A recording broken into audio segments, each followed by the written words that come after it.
तीन बातें पौलुस बात करता है। हम चुने गए हैं, हम बचा लिए गए हैं, हम मसीह में हमें नया जन्म मिल गया क्योंकि यीशु मसीह ने मृत्यु और शैतान को हरा दिया। तर या तीन गोष्टी आपल्याला पौलुस सांगतोय की आपण निवडले गेले आहोत, आपलं तारण झालंय आणि आपण आपल्या देवाने आपल्याला वाचवलेलं आहे।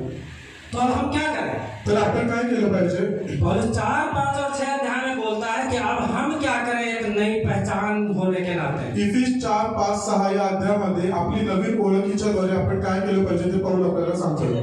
पहले हम संसार में थे, आत्मिक रीति से मरे हुए थे और परमेश्वर के विरोध में चल रहे थे। पूर्वी आपण जगत होतो, आत्मिक रीतीने मेलेलो होतो आणि देवाच्या विरोधात आपण जगत होतो। लेकिन अब हम मसीह में हैं, परमेश्वर के संतान हैं, अब हम पवित्र जन हो गए। आता आपण देवामध्ये आहोत आणि देवाची पवित्र उत्पत्ती, पवित्र संतान असं आपण आहोत। क्योंकि परमेश्वर ने हमको आत्मिक बुलाहट देकर अपने पास बुला लिया। कारण देवाने आत्मिक रीतीने बोलवून आपल्याला त्याच्या जवळ बोलावलेलं आहे। इसलिए 4 अध्याय के पहले पद को देखिए। म्हणून 4 अध्याय पहिलं वचन वाचूयात।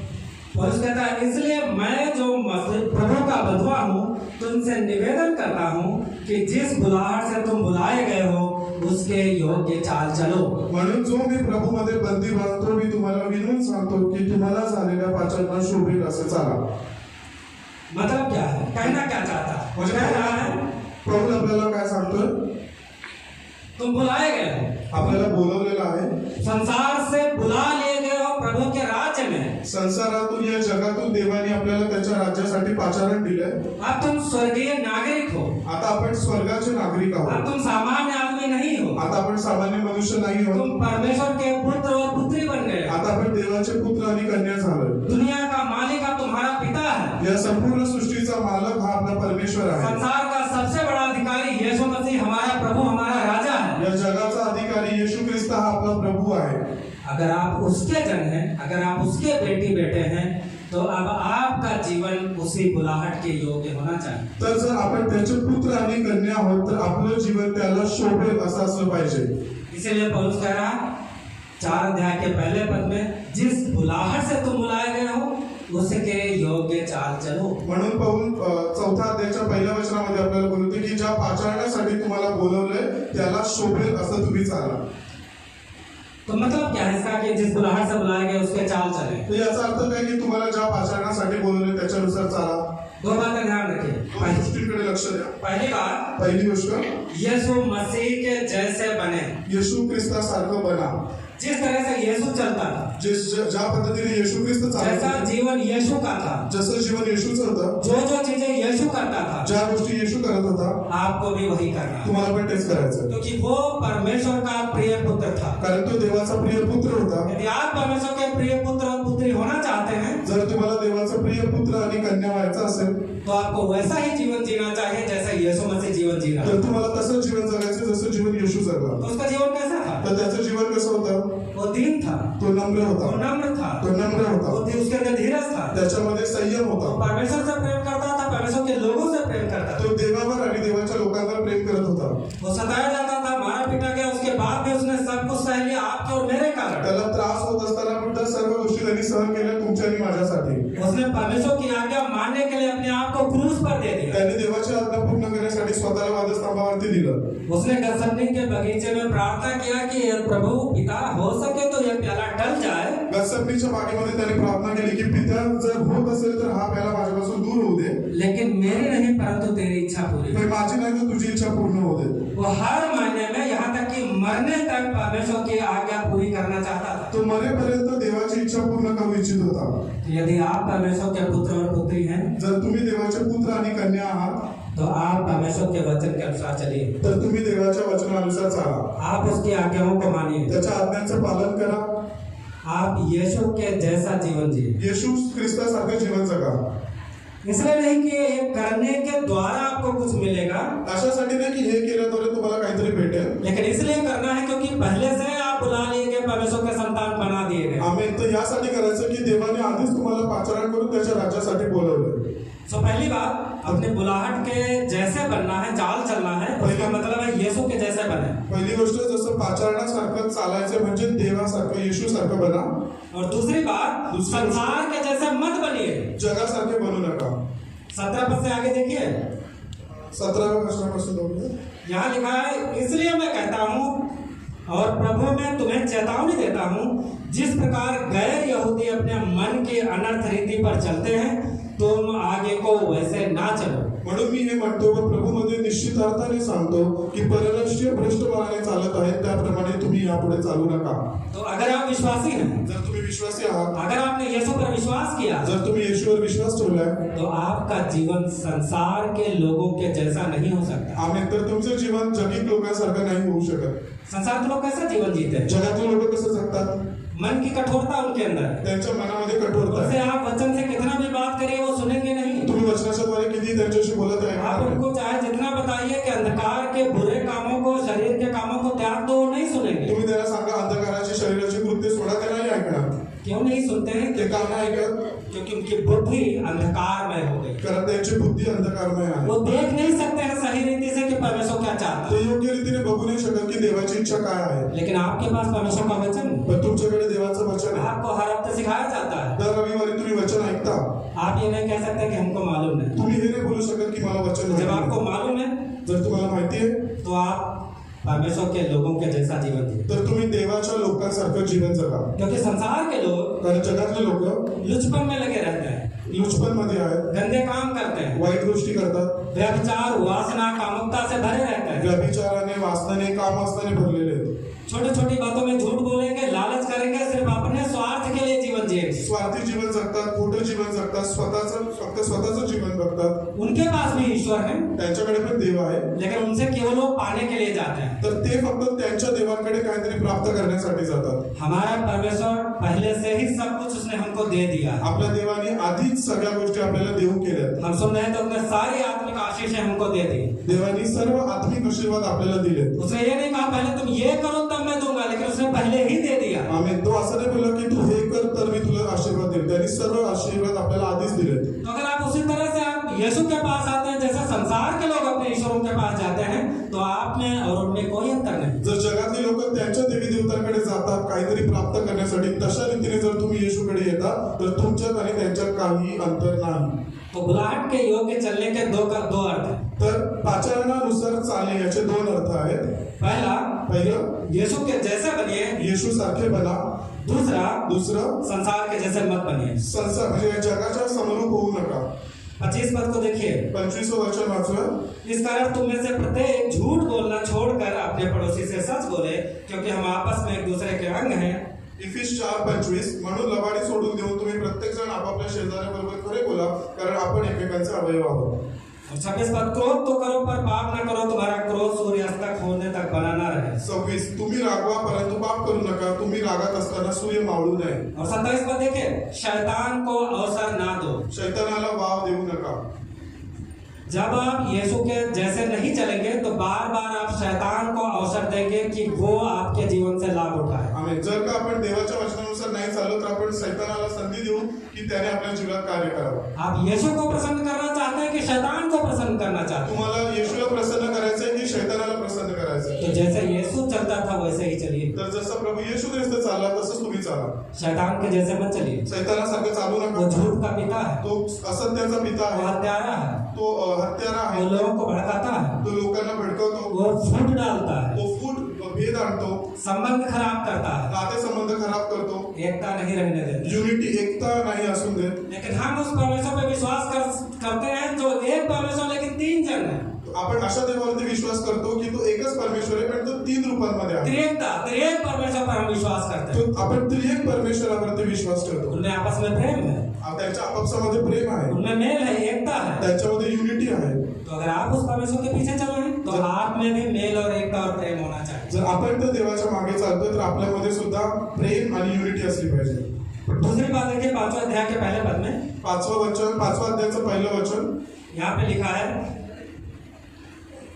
इसलिए प्रिय बालकों के सदृश परमेश्वर का अनुकरण करने वाले बनो और प्रेम में चलो, जैसे मसीह ने हमसे प्रेम किया और सुखदायक सुगंधित भेंट बनकर हमारे लिए अपने आप को परमेश्वर के सम्मुख बलिदान कर दिया।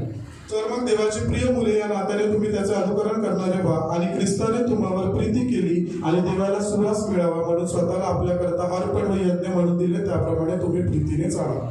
तो पहली बात, अगर आप मसीह हैं तो जिस बुलाहट से बुलाए गए उसके योग्य चलना है, और दूसरी बात आपको प्रेम में चलना है। तर पहिली गोष्ट जर आपण ख्रिस्ती आहोत तर देवाने जे पाचारण आपल्याला दिले त्याच्यानुसार आपल्याला चालायचं आहे आणि दुसरी गोष्ट देवाच्या प्रीतीमध्ये आपल्याला चालायचं आहे. क्यों प्रेम में चलना है? क्योंकि परमेश्वर ने जगत से ऐसा प्रेम किया कि उसने हम जैसे लोगों को चुन लिया। आमेन. तर आपल्याला का प्रीतीमध्ये चालायचं आहे? कारण की देवाने जगावर एवढी प्रीती केली की त्याने आपला एकुलता एक पुत्र आपल्यासाठी दिला. और न सिर्फ परमेश्वर ने लेकिन उसके पुत्र यीशु ने हमसे प्रेम किया और अपने आप को क्रूस पर हमारे लिए बलिदान कर दिया। आमेन. आणि फक्त देवाने त्याचा पुत्र देऊन प्रेम नाही केलं तर येशूने सुद्धा कल्वरीच्या क्रूस खांबावरती आपल्यासाठी मृत्यू सहन करून त्याचं प्रेम प्रकट केलं. तो क्या आप प्रेम में चलना चाहेंगे? तर तुमची इच्छा आहे का की आज देवाच्या प्रेमामध्ये चालावं? क्या आप यीशु के जैसे बनना चाहेंगे? तुमची इच्छा आहे की देवासारखं बनायचं आहे? मतलब क्या है इसका? तीसरे पद को देखिए, तिसरं वचन वाचूया. जैसा पवित्र लोगों के लिए उचित है तुम्हारे मध्य में ना तो व्याभिचार, ना किसी प्रकार के अशुद्ध काम, ना लोभ का नाम तक लिया जाए. इफिस 5:3 परंतु पवित्र जनांना शोभते त्याप्रमाणे जाळकर्म, सर्व प्रकारची अशुद्धता व लोभ यांचे तुमच्यामध्ये नाव सुद्धा निघू नये. और उसके बाद लिखा है घृणितकार, मूर्खतापूर्ण बातें, ठट्ठे की बातें शोभा नहीं देती. वचन 4 तसेच अमंगळपण, बाष्कळ गोष्टी व टवाळी यांचे उच्चारण हो ती उचित नाही तर त्यापेक्षा उपकार स्तुती हो.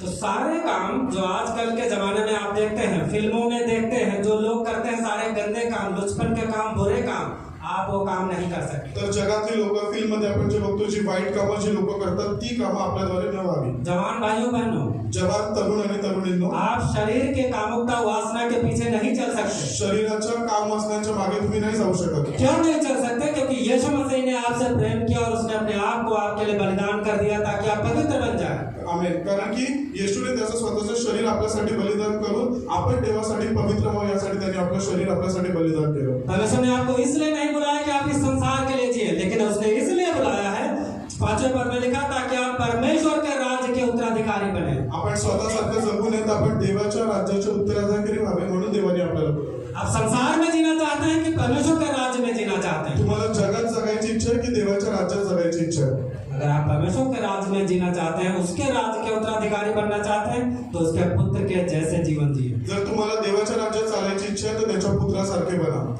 और इसके साथ ही साथ 6वां पद कहता है, अगर आप ऐसा जीवन नहीं जिएंगे तो एक दिन परमेश्वर का प्रकोप आपके ऊपर आएगा. जर 6व्या वचनामध्ये आपण बघतो की जर आपण अशा पद्धतीने नाही जगलो तर देवाचा राग आपल्यावरती येईल. लिखा है, कोई तुम्हें व्यर्थ की बातों से धोखा न दे, क्योंकि इन्हीं बातों के कारण आज्ञा ना मानने वालों पर परमेश्वर का प्रकोप आ पड़ता है. वचन 6 पोकळ भाषणाने कोणी तुम्हाला फसू नये कारण अशा गोष्टींमुळे आज्ञा मोडणाऱ्या लोकांवर देवाचा कोप होतो.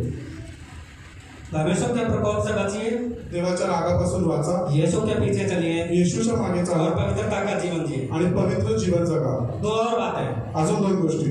8वां पद कहता है, परमेश्वर ज्योति है, उसमें कुछ अंधकार नहीं, इसलिए हम अगर उसकी संतान हैं, हम उसके बेटे और बेटी हैं, तो हम भी ज्योति में चलेंगे. देवास देव प्रकाश आहे आणि आपण सुद्धा त्याचे पुत्र आणि कन्या आहोत. आपण सुद्धा ज्योतीमध्ये प्रकाशामध्ये चालू. तो कोई भी गुप्त काम, लज्जा के काम, बुरे काम, वासना के काम, लोभ, लालच, वासना, भ्रष्टाचार, ये हमारे जीवन में नहीं होने चाहिए, क्योंकि ये अंधकार के काम है. वाईट काम, घृणित काम, लज्जेची काम आपल्याद्वारे न व्हावी कारण ही अंधकाराची कृत्य आहे. और इसलिए नहीं होना चाहिए क्योंकि हमारा पिता वो ज्योति है, वो ज्योति की संतान, उसमें कुछ भी अंधकार नहीं, इसलिए हमारे जीवन में भी अंधकार नहीं होना चाहिए. आपण हे काम नाही केले पाहिजे कारण आपला देव पिता हा परमेश्वर हा प्रकाश आहे आणि आपण प्रकाशाची संतान असल्यामुळे आपल्यामध्ये ह्या गोष्टी नसल्या पाहिजे. और अंतिम बात, शेवटची गोष्ट 15 पद कहता है, इसलिए सावधान रहो कि तुम कैसी चाल चलते हो, निर्बुद्धि मनुष्यों के समान नहीं, वरन बुद्धिमानों के समान चलो. म्हणून अज्ञानासारखे नाही तर ज्ञानासारखे सभोवार नजर ठेवून जपून चाला. अंतिम बात, आप समझदार बुद्धिमान व्यक्ति के जैसे जीवन जिए. आपल्याला समजदार बुद्धिमान माणसासारखं जीवन जगायचं आहे. आपके पास जो परमेश्वर ने समय दिया इस जीवन में, इस पृथ्वी पर, उसका बुद्धिमानी से, समझदारी से उपयोग करिए. देवाने या जगामध्ये या पृथ्वीवरती आपल्याला जो वेळ दिला त्याचा समजुतीने वापर केला पाहिजे. बुद्धिमानी से आजकल बहुत सारे लोग अपने समय का उपयोग नहीं करते हैं. मोबाइल लेके 4-4 घंटे व्यर्थ की बातें उसमें देखते रहते हैं. देवाने बरीचशी लोक बुद्धीच्या द्वारे वेळेचा सदुपयोग नाही करत पण मोबाईलच्या मागे इतर गोष्टींच्या मागे वेळ वाया घालवतात. सुबह उठ करके लोग तैयार होते अपने काम पे जाते हैं, लेकिन बहुत सारे लोग काम पे नहीं जाएंगे, घर में पड़े रहते हैं. बरेचसे लोक सकाळी उठतात कामाला जातात पण काही लोक अशी पण आहेत जे घरातच पडून राहतात पण कामाला जात नाही. और 18 पद कह रहा है कि दाखरस पीकर मतवाले ना बनो, क्योंकि इससे लुचपन उत्पन्न होता है.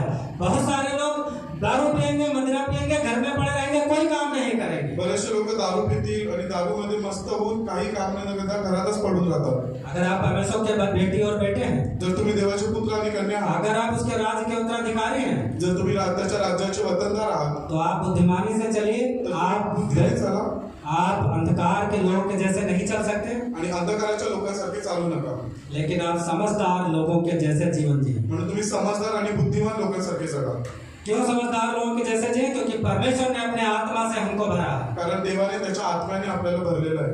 तो हमको आत्मिक बातों में मन लगाना, तर आपल्याला आत्मिक गोष्टींमध्ये मन लावायचं, संसार की बातों में नहीं मन लगाना। जगाच्या गोष्टींकडे मन नाही लावायचं। परमेश्वर के वचन को पढ़ना है, देवाचे वचन वाचा, प्रार्थना करना है, प्रार्थना करा, परमेश्वर को अधिक जानना है, देवाला अजून ओळखा, और जो समय हमारे पास है, जो काम उसने हमको दिया, उसको बुद्धिमानी से परिश्रम के साथ करना। आणि जे काम देवाने आपल्याला दिले ते बुद्धीने देवामध्ये परिश्रम करा।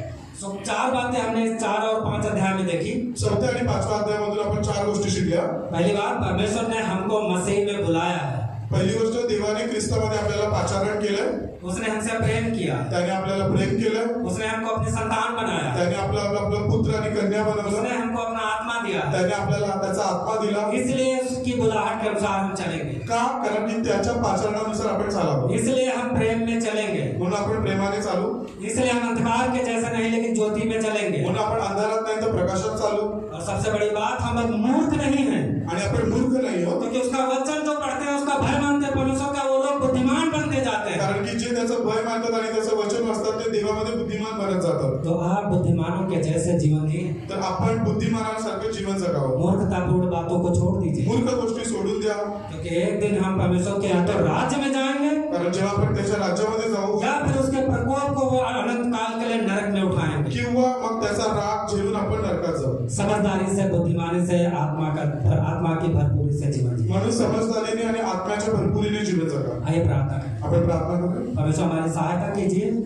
कि हम आपके पीछे बुद्धिमानी से चलें। प्रभु जी, हम अंधकार में ना चलें, लेकिन प्रभु जी हम आपके पुत्र यीशु मसीह के जैसे बनते जाएं।